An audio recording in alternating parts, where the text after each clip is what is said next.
ॐ नमो भगवते वासुदेवाय। ॐ नमो भगवते वासुदेवाय। ॐ नमो भगवते वासुदेवाय। नारायणं नमस्कृत्य नरं चैव नरोत्तमं देवीं सरस्वतीं व्यासं ततो जयमुदीरयेत्। नष्टप्रायेष्वभद्रेषु नित्यं भागवत सेवया भगवतीर्उत्तमश्लोके भक्तिर्भवती नैष्टिकी। कृष्णाय वासुदेवाय देवकीनन्दनाय च नन्दगोपकुमाराय गोविन्दाय नमो नमः। ॐ अज्ञानतिमिरन्धस्य ज्ञानाञ्जनशलाकया चक्षुरोन्मिलितं येन तस्मै श्रीगुरवे नमः। नमः ॐ विष्णुपादाय कृष्णप्रेष्ठाय भूतले श्रीमते भक्तिवेदान्त स्वामिन्निति नामिने। नमस्ते सारस्वती देवे गौरवाणी प्रचारिणे निर्विशेषा शून्यवादी पाश्चात्य देशतारिणे। जय श्री कृष्ण चैतन्य प्रभु नित्यानंद श्री अद्वैत गदाधार श्रीवासादि गौर भक्तवृंद। हरे Krishna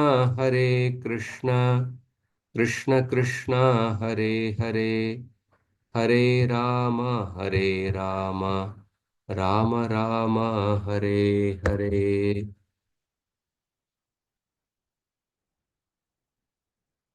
So we completed, let me just share the screen. After a few months gap, we are beginning. We were discussing the characteristics of Vaikuntha from the Bhagavad Sandarbha. I'll share the screen.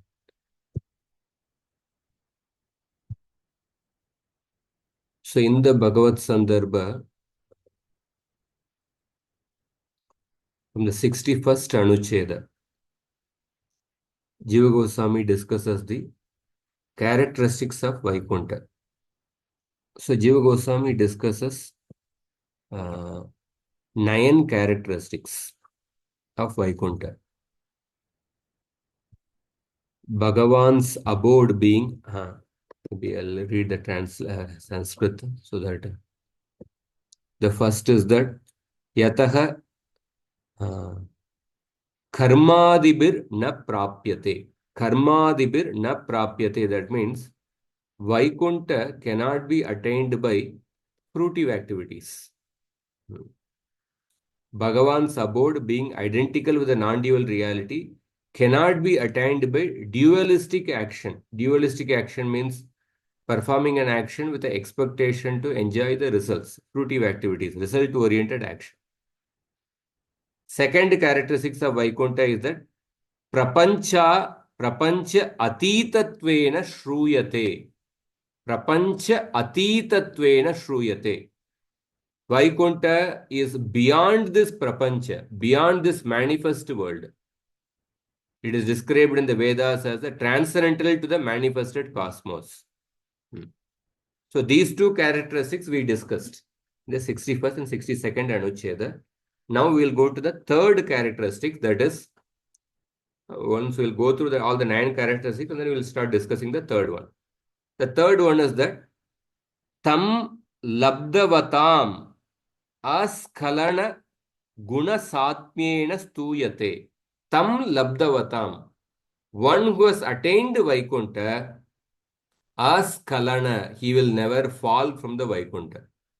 He can never fall from the Vaikuntha. The quality of Vaikuntha is that it will never allow the resident of Vaikuntha to fall from Vaikuntha. Askalana guna satmena suyate. It is glorified for that reason that those who attain it, being pervaded by its intrinsic nature, do not fall down to the material world. And the fourth characteristic is that Nairgunya avasthayameva labhyate. Nairgunya avasthayameva labhyate. Nairgunya avasthayam, that means Vaikuntha is situated in the state beyond the three modes of nature. Or it can be attained by only by somebody who has transcended the three modes. Only by one permanently established in the freedom from the gunas of material nature. And the fifth characteristic is that Laukika Bhagavan Niketasyapi Tad Aveshan Nairgunyam Atidishyata Ityataha Satu Tad Rupataya Sutarameva Gamyate. So within the material world, we have the Avesha, the replica of the Vaikuntha planets. Vrindavan, Mathura, Dwaraka. All these are basically the Vaikuntha, the spiritual Dwaraka has descended in this world in its Avesha form. The abodes of the Lord within the material world, they are also transcendental to the gunas because of the presence of the Lord in them. If the abodes of the Lord in this material world, if they are transcendental to the gunas, then what to speak of the Vaikuntha in the spiritual world? That Vaikuntha is certainly ascertained to be transcendental.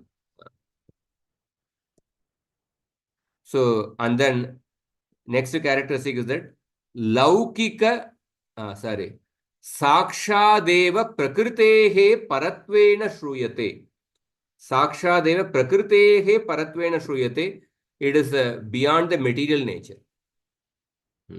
Vaikuntha is beyond the material nature. And then Nityatvena Shruyate. Vaikuntha is considered to be eternal. It is neither created nor will be annihilated. It has no beginning and nor end. And the eighth characteristic is that Moksha Sukamapi Tiraskurvantya Bhaktya Eva Labhyate. Bhaktya Eva Labhyate. One can attain Vaikuntha only by that bhakti by which a person considers even the moksha sukha to be insignificant. Or that level of bhakti by which a person rejects even the happiness of moksha. It is attained by pure devotion.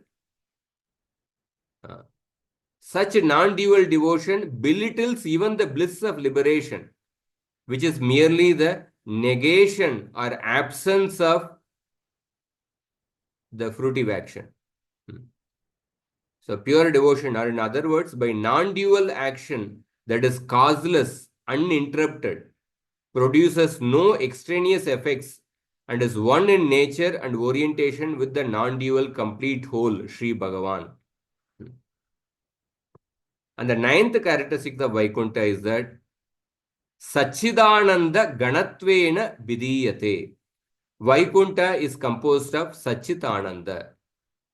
It is referred to as Sachitananda Gana. It is a highly compact mass of the eternal being, consciousness and bliss.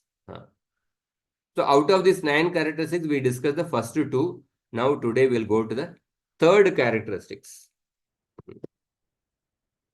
So let us read the original Sanskrit. Are you able to see? Yes, Prabhuji. So 63rd Anucheda. Tato askalanam. Askalanam means Vaikuntha has the quality of never allowing its residents to fall from Vaikuntha. So Jiva Goswami quotes a shloka from Srimad Bhagavatam. Atho vibhutim mama maya yachitam aishwaryamashthangamanu pravrittam Shriyam Bhagavatim va sprühayanti badhram parasyamete shruvate tu loke parasyamete shruvate tu loke. This is from the Kapila Dev's teachings to Devahuti. So, thereafter, they do not hanker after any opulence stored for them by my Maya, nor for the 8 ensuing yogic paranormal powers. Anima, Lagima, Prakamya, the 8 Ashtasiddhis, nor for the 8 ensuing yogic paranormal powers, nor even for the transcendental glory of God. And yet, these benign gifts become effortlessly available to them in my supreme abode. So, this verse is quoted. Ato vibhutim mama mayaya chitam aishwaryam ashtangam anupravrittam shriyam bhagavatim va asprihayanti. Asprihayanti. Sprihayanti. Just now we are discussing the Vyakarana. Asprihayanti. Badram parasya mete shnuvate tu loke. So this verse talks about how these devotees do not hanker after any opulence stored for them by my Maya. That means within the material world, the opulence is given by the Maya in the material world, nor for the 8 mystic siddhis, nor even for the transcendental glory of God. That means the Aishwarya and the Vaikuntha. But still, these gifts are automatically available to them, although they don't seek it. So let us see the more detailed meaning of the shloka. Ataha. Ataha means what? Avidya nivritti anantaram. Avidya nivritti anantaram. That means after the removal of ignorance. Mama mayaya bhakta vishayaka kripaya achitam. Mama mayaya bhakta vishayaka kripaya achitam. Tad artham prakatitam vibhutim vibhuti means bhoga sampattim. Tata anima adyai ashtaishwaryam anupravrittam swabhava siddham. What is the meaning?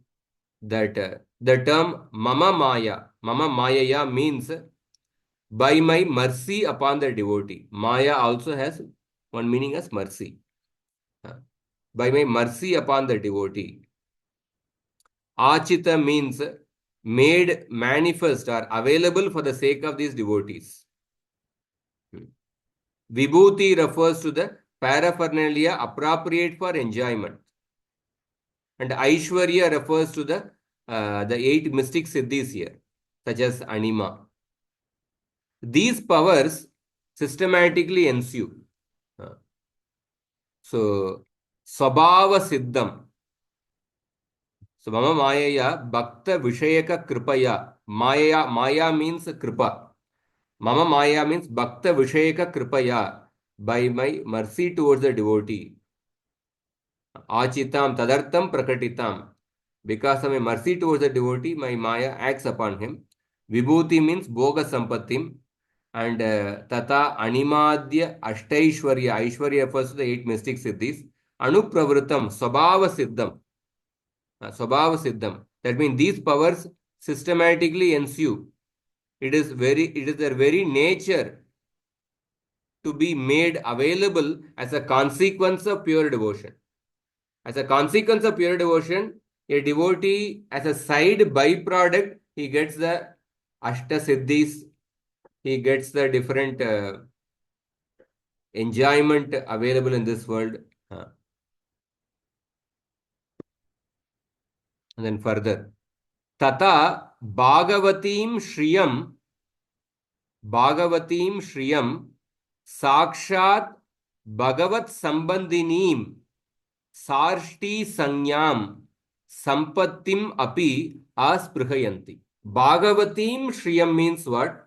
Bhagavatim Shriyam refers to Sakshat Bhagavat Sambandhinim. Sarshti Sanyam, the opulences related to Bhagavan. Sakshat Bhagavat Sambandhinim, Sarshtim Sanyam. So the opulences which the Lord enjoys in Vaikuntha, that refers to Bhagavatim Shriyam. That Sampatimapi Asprhayanti. My pure devotees don't desire such even the transcendental opulences, even the Vaikuntha. Bhakti Sukha Matra Abhilashena. Bhakti Sukha Matra Abhilashena. They only desire the happiness from Bhakti. The devotees do not desire any of the above, nor even the transcendental glory of God, Bhagavatim Shriyam, which here refers to the majesty known as Sarshti, or in other words, those divine opulences that are particular to the Lord Himself. The reason why the devotees don't desire any such opulence is that Bhakti Sukha Matrena, they yearn only to expand God's own bliss through abandonment to all consuming devotional love and service. They only desire Krishna's pleasure, abandoning everything else. And then further, Yadyapi Tebyo na sprhayanti ityartah. Although they don't desire, Yadyapi Tebyo na sprhayanti ityartah, tatapi te me mama loke वैकुंठाख्ये अश्नुवते प्राप्नुवन्ते एव इति. Although they don't desire, these opulences are given to them, although they don't seek it. Even though they have no desire for any of the above stated gifts, they certainly enjoy them. Ashnuvate, meaning that they become fully available to them in my supreme abode known as Vaikuntha. Further, Jiva Goswami quotes, he quotes another shloka from the Bhagavatam. Swa Vatsalya Vishesho Darshitaha. So in this way, Swa Vatsalya Vishesha, the Lord exhibits his Vatsalya prema towards his devotees.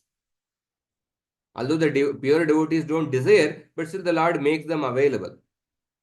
And then as a pramana, he quotes a shloka from the 10th canto. Yata Sudama Malakara Vare. There are two Sudamas. One is the Sudama Brahmana, who best name of Sudama, who goes to meet Krishna in Dwaraka. But there is another Sudama who is a Malakar. It's a garland maker. When Krishna came to Mathura, this garland maker Sudama, how he served Krishna. This is in 10.41.51 and 52. Sopi vavrechalam bhaktim tasmin neva kilatmani tadbhakteshu cha sauhardam bhuteshu cha dayam param iti tasmai varan dattva shriyachanvaya vardinim. So what is the meaning? Sudama entreated the Lord that he may be blessed with unflinching devotion for him, the self of all existence, with heartfelt friendship towards his devotees, and with the broadest and highest compassion for all living beings.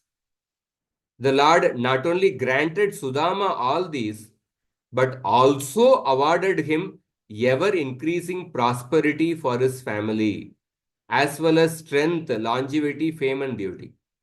Although the Sudama Malakara, he only desired for heartfelt friendship with his devotees, just like Parishit Maharaj prayed, Punascha bhuyat bhagavatyanante rati prasangascha tadashrayeshu makatsu yam upayami srishtim maitrascha sarvatra namo dvijebhyah. Parishit Maharaj prayed that if I have to take birth again in this world, let me have friendship with your devotees, let me have compassion towards the living entities, let me have great attachment towards you. Prabhupada says that this is the most perfect pattern of life desired by Parishit Maharaj in this world. So Sudama, this Malakar also prayed for, offered such a prayer only. But Krishna not only granted Sudama all this, but he also awarded him. 1 minute.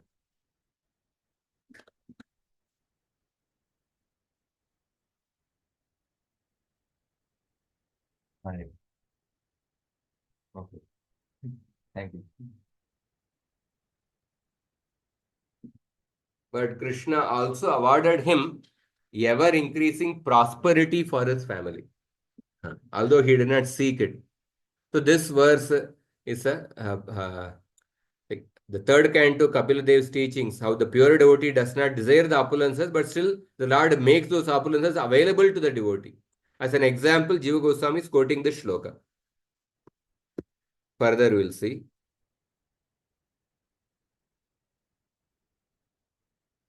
सोपि वव्रे अचलां भक्तिं तस्मिन्नेव अखिलात्मनि तद् भक्तेषु च सौहार्दं भूतेषु च दयां पराम् इति तस्मै वरान् दत्त्वा श्रियश्चान्वयवर्धिनीम्. And then अतस्तेषां तत्र अनासक्तिश्च ज्योतिता. Atastesham tatra anasaktischa jyotita. In this way, how the pure devotees, how they have anasakti towards all these things, they are indicated. Kapila Dev's verse also shows that devotees anasakti, disinterest in these opulences. Further, ata means what? After the removal of ignorance. Avidya nivritya anantaram iti मम कृपया चितामिति च तेषाम अनर्थ रूपत्वं खंडितम. तेषाम अनर्थ रूपत्वं खंडितम. So the phrases after the removal of ignorance and stored for them by my mercy, mama maya achitam, indicate that such opulences are in no way detrimental to them. So normally, suppose great opulences are awarded to a person. But if that person's avidya has not been removed, then that person, he may try to enjoy those opulences, he may fall away from the path of bhakti. Or he may become proud of those opulences. He may become proud of those opulences. But here Krishna is awarding these opulences after the avidya has been removed. So therefore, it will not be detrimental to those devotees. Further, he says, Kimva mayaya chitam brahmalokadigatam sampattimapi iti tesham सर्ववशीकारित्वमेव दर्शितं न तु तद्भोगः. किं वा मायया चितां ब्रह्मलोकादिगतां सम्पत्तिमपि इति तेषां सर्ववशीकारित्वमेव दर्शितं न तु तद्भोगः. तस्य अतितुच्छत्वेन तेषु अनर्हत्वात्. What is the meaning? That furthermore, by saying that mayaya achitam, stored by my maya, Kapila Dev indicates that all opulences, including those of the highest realms like Brahmaloka, are truly available to such devotees as experiential possibilities.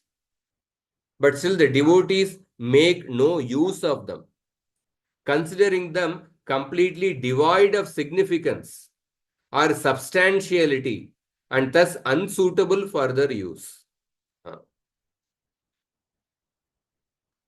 Unsuitable for their use. So even the opulences of Brahmaloka, up to Brahmaloka, all are made available to them. Sampattimapi iti tesham sarva vashikaritvamev darshitam. But they don't enjoy them. Natu tat bhogah.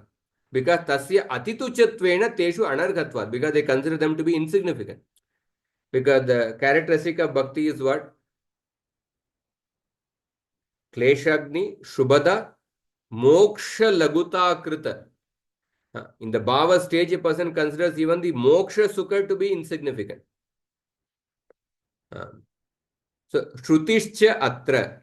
Then he quotes Pramana from the Shruti, from Chandogya Upanishad. Tadyateha karmajito loka kshiyate evameva mutra punyajito lokah kshiyate. Chandogya Upanishad. Ityanantaram. What is the meaning of the Chandogya Upanishad? Shruti also states, just as the enjoyment earned by karma in this world perishes in due course, so does the heavenly pleasure attained by pious deeds.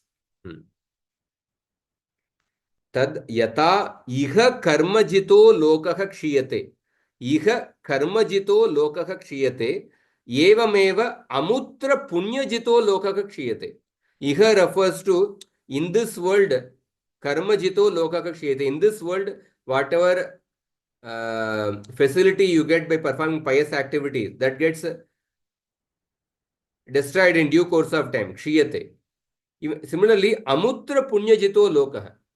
In the next world, the heavenly planets, whatever enjoyments you get, that also will get destroyed. Kshine punye martya lokam vishanti. So after this shloka in Chandogya Upanishad, ityanantaram. Anantaram means after this. Ata ya iha atmanam anuvidya vrajantyetamscha satyakamams tesham sarveshu lokeshu kamacharo bhavati iti. Ata ya iha atmanam anuvidya vrajantyetam cha satyakamams tesham sarveshu lokeshu kamacharo bhavati. So what is the meaning? After that, in the Chandogya Upanishad, it is said that those who leave their bodies after continuous recognition of the Lord and of the realities truly worthy of desire can freely travel in all the worlds. Those to leave their bodies after continuous recognition of the Lord. So, iha atmanam anuvidya vrajanti etam cha satyakamam tesham sarveshu lokeshu kamacharo bhavati. They can freely travel in all the worlds. There is a shloka in the first canto, 6th chapter. Antarbahishcha lokam strin pariyem askandita vratah anugrahan mahavishnur avigatagati kvachit. Antarbahishcha lokam strin pariyem askandita vratah anugrahan mahavishnur avigatagati kvachit. So Narada Muni tells to Vyasadeva, Antarbahishcha lokam strin pariyem askandita vratah. Because of my uninterrupted devotional service, I can travel within the universe and outside the universe without any interruption. Anugrahan Mahavishnu, by the mercy of the Mahavishnu. Avigata Gatik Kvachit. Without any, nobody will stop me anywhere. That means how? Because Narada, because he attained the pure devotional stage, complete freedom was given. He could travel anywhere. The same point in Chandogya Upanishad it is mentioned. Sarveshu lokeshu kamacharo bhavati iti. Nanvevam tarhi lokatva avisheshat swargadivad bhoktru bhogyanam kadachit vinashah syat. Nanvevam tarhi lokatva avisheshat swargadivat भोग्यानां कदाचित् विनाशः स्यात्. Yeah, what is the meaning? Here, Nanu, whenever the word Nanu is mentioned, there is a doubt is some question is raised. A doubt is raised. If Vaikuntha is just another planet, undistinguished from other planets like Siddhaloka and so on, then sooner or later, the experiencer's enjoyment of this realm will also come to an end. If Vaikuntha is just like another planet, then just like in Swargaloka, a person's enjoyment comes to an end.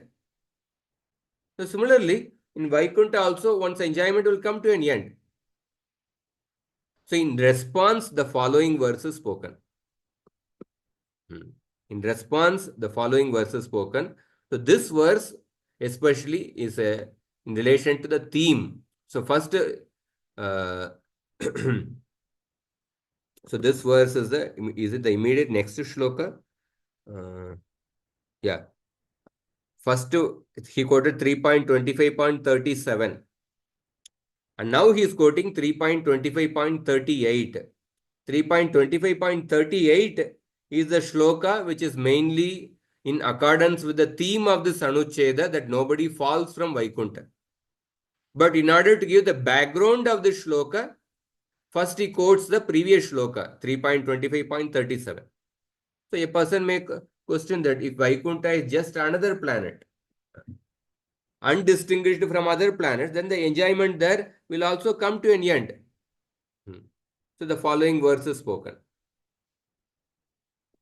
न कर्हिचिन्मत्परा शान्तरूपे नङ्क्ष्यन्ति no मे निमिषो लेडिहेतिः येषामहं प्रिय आत्मा सुतश्च सका गुरुः सुहृदो दैवमिष्टम्.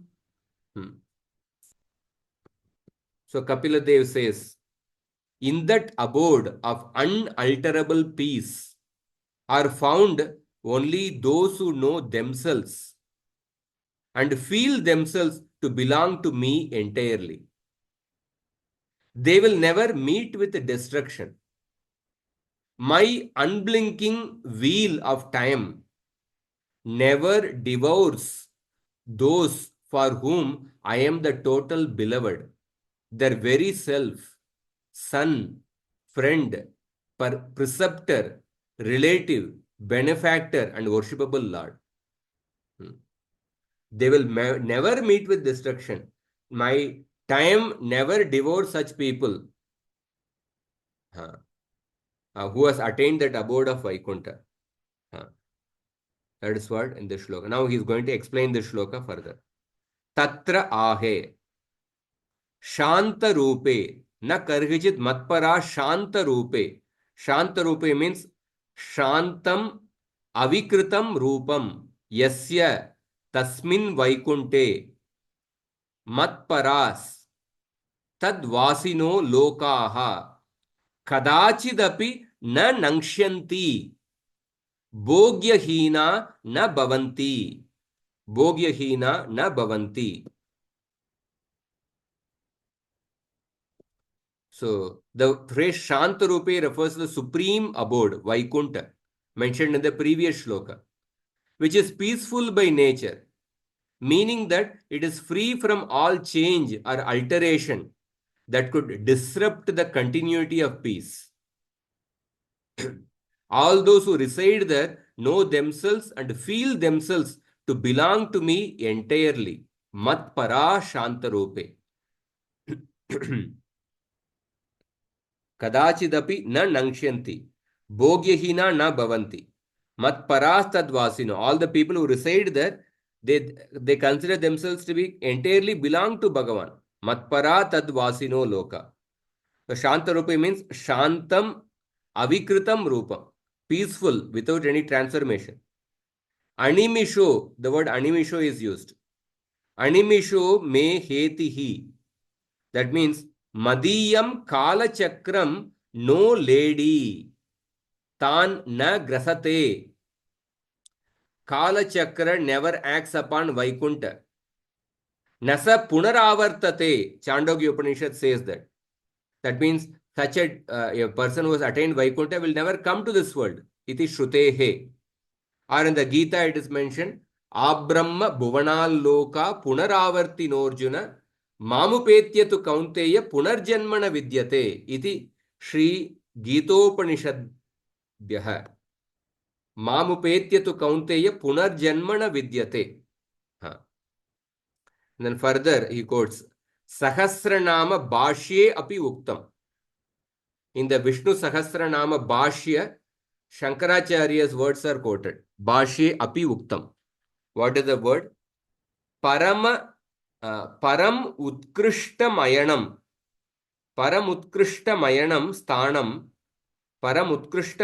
Sthanam Punar Avritti Shankarahitam iti Parayanaha Pullinga Pakshe Bahuvrihi Riti. So Gita Shloka, and then he quotes the in commenting on the name Parayana. So in the Vishnu Sahasranama, one of the I think someplace the word Parayana comes. Shankaracharya writes that abode is supreme, or in other words, most excellent, from which there is no going, meaning wherein there is no fear of return. Punar Avritti Shanka Rahita. And so it is called Parayana. The Vaikuntha is called as Parayana, supreme abode. Supreme abode. Because from that abode, nobody returns. Punar Avritti Shanka Rahita. If the term appears in the masculine gender, then it would be taken as a Bahuvrihi compound. That is, Bahuvrihi compound as an epithet of the Lord. The Lord whose supreme abode is free from return. So Parayana, normally Narayana Parayana, like that also is Narayana Parayana, Vasudeva Parayana, like those words are there. That means those who are completely surrendered to Vasudeva, those who are completely surrendered to Narayana. Here the word Parayana is used in the Bahuvrihi compound.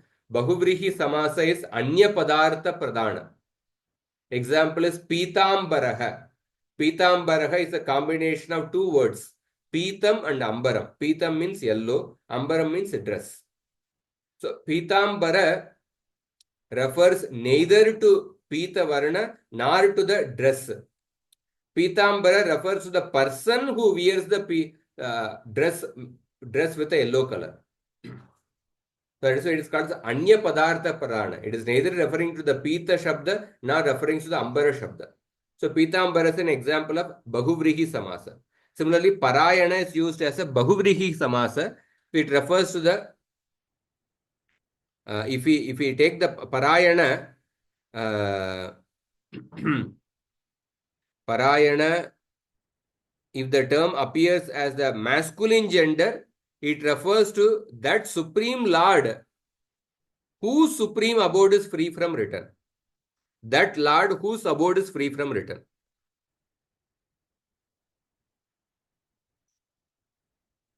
You see how much is there? So I will just go through, I think, some more. We'll complete this anucheda.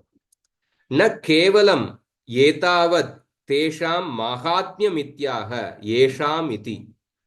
Na kevalam yetavat tesham mahatmyamityaha yesham iti. Yesham mam vina na kaschid aparaha prema bhajanam asti ityartaha. What is the meaning? Freedom from fear of fall or destruction is not the full extent of the devotee's glories. Freedom from fear of fall or destruction is not the full extent of the devotee's glories. Na kevalam etavat tesham mahatmya mityaha yesham iti. This is just a small part of the devotee's glories. What is the further? Sri Kapila elucidates further in the second half of the verse. Those for whom I am the total beloved, their very self, son, friend, preceptor, relative, benefactor, and worshipable Lord. येषां मां विना न कश्चित् अपरः प्रेम भाजनम् अस्ति इत्यर्थः यद्वा गोलोकादिकम् अपेक्ष्या एवम् उक्तं तत्र हि तथा अभाव एव श्री गोपा नित्या विद्यन्ते. See the meaning. This means that for such devotees there is no entity other than me, Matpara, for whom their love exists. Their love is only focused on Krishna, either as a friend or as a son or as a father or as a lover. Alternatively, the statement can be taken as a reference to Goloka instead of Vaikuntha, because only there do the Gopas endowed with the full range of such attitudes eternally reside. So this verse can refer to Vaikuntha or to Goloka. Because there the Gopas with the full range of such attitudes eternally reside there. Yadva Golokadikam apeksha evam muktam. Tatrahi tata bhava Shri Gopa nitya vidyante. Atava tam lokam kidrig bhava avidya anantaram prapnuvanti iti.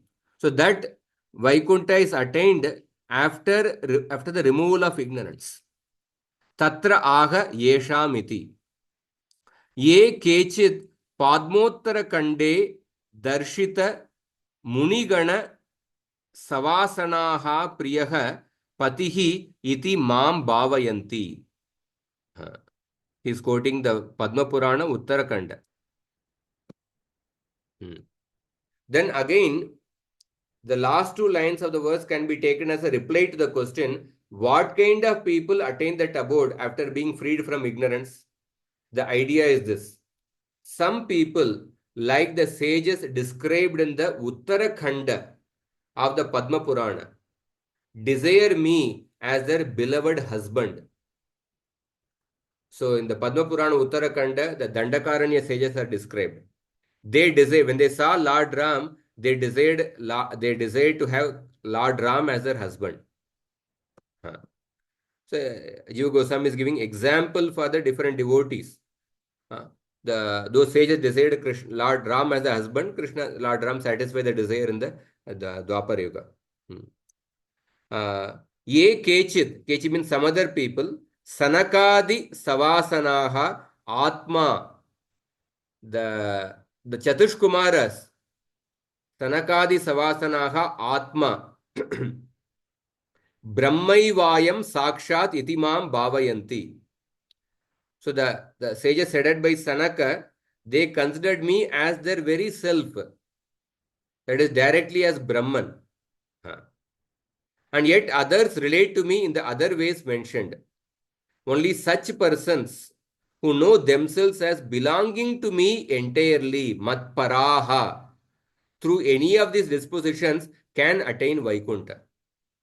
The word Suhruda, bosom friend, is in the plural because such friends are of various kinds. Evam manye cha ye tayeva prapnuvanti ityartah. Suhruda iti bahutvam sauhrudyasya nana beda apekshaya, because many types of friends are there. So only those people who consider the Supreme Lord as the Matpara, who are completely devoted to the Lord in any of this relation, only such people attain Vaikuntha after the removal of their ignorance. And then he quotes a shloka from the Bhagavatam 4th canto. Evam chaturte Sri Narada Vakye. Narada is telling, Shanta samadrisha shuddha sarva bhutanu ranjanaha yantyanjasa chutapadam achyuta priyabandhavaha. So Narada is saying that those established in the unalterable peace, Shanta, and who are equanimous, pure, and who please all other living beings, effortlessly go to that abode from which no one falls down, Achyuta Padam. for they keep friendship with the dear devotees of the infallible Lord. So this verse is again another verse which talks about who can go to Vaikuntha. So we'll go through the commentary in the next class. There is a very long commentary about nobody falls from Vaikuntha. Hare Krishna.